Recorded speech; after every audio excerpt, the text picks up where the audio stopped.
Well, thank you very much, Derek. Really great pleasure to be back here, to be back in this room. Every year for the past few years, I attend the Science Forum South Africa. A very exciting discussion, debate, and soon I'll be back in a bit less than 2 months. What I want to discuss with you in a few minutes basically come from my experience, my two hats. One as Quebec chief scientist for the past 14 years, the longest surviving chief scientist in the world. Is it a good thing? Is it a bad thing? For you to decide. But also as INGSA president, over 6,000 members in 130 different countries. And it's free to join. So if you're not a member, please join us. The thematic, of course, as discussed, solidarity, equality, sustainability. What I will summarize my few comments here. Think globally, act locally. And here I will insist on the act locally, because often we think globally, but we fail to act locally. And in these days, with the current geopolitics, absolutely essential to act locally. Some example from our side, and here again, both the Quebec Research Fund and INGSA. The act locally. What do we need to do when we say acting locally? Is to bring on board our fellow citizens. And of course it's challenging because we don't talk the same language.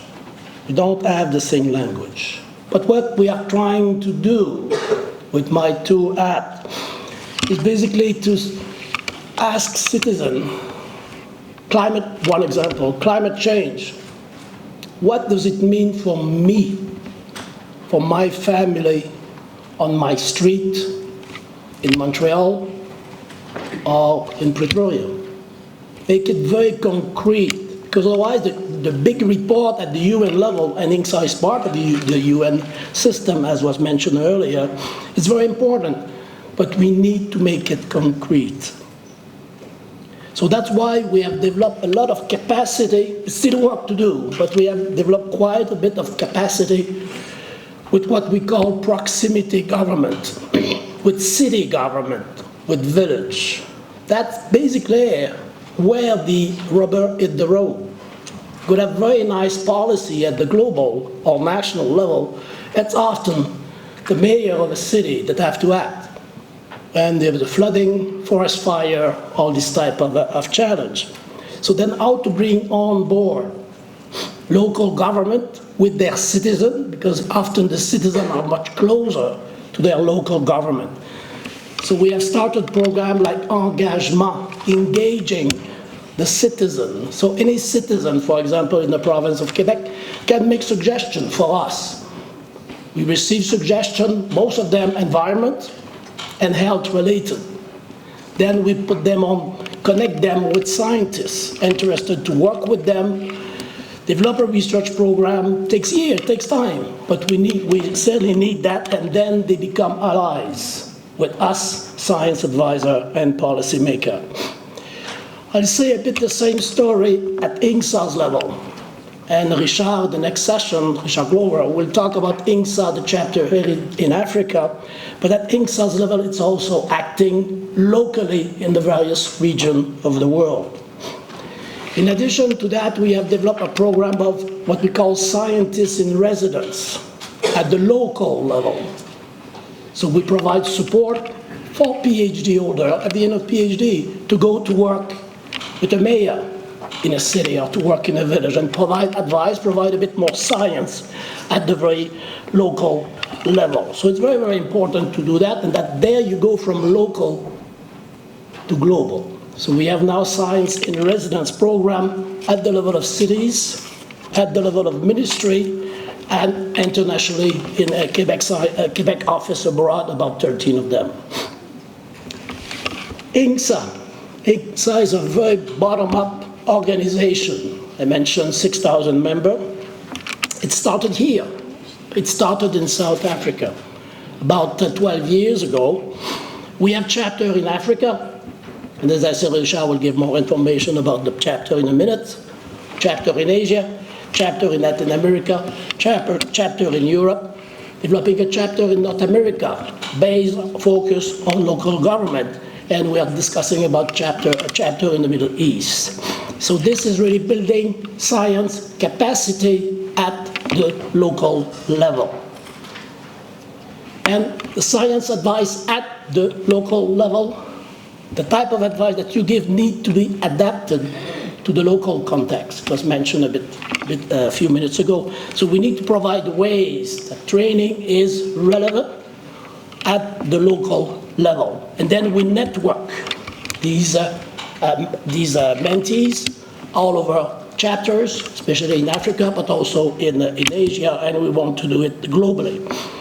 Another key issue as well is how to adapt your advice, taking into account language and culture.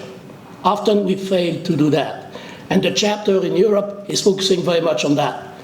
How to adapt your type of advice that you give to the local context, taking into consideration language and culture. INGSA, under INGSA we also have one chapter focused on the French-speaking country and one chapter linking foreign minister or advisor to foreign minister at the global level.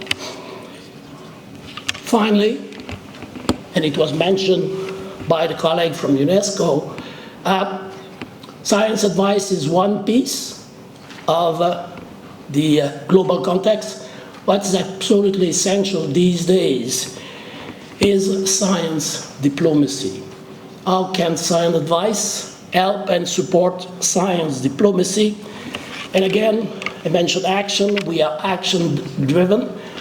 So the Quebec government decided a while back to create 8 chairs in science diplomacy.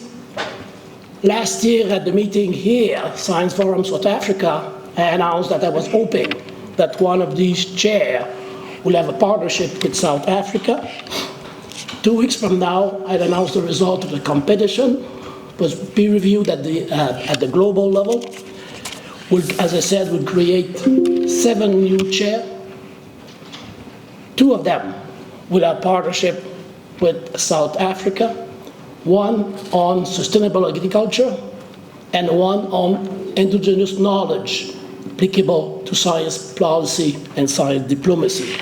There'd be other on governance of AI, there'd be other on health, and so I hope that with that, we'll have increased capacity in science advice, locally and globally, and we'll link that with increased capacity in science diplomacy all over the world. Thank you very much.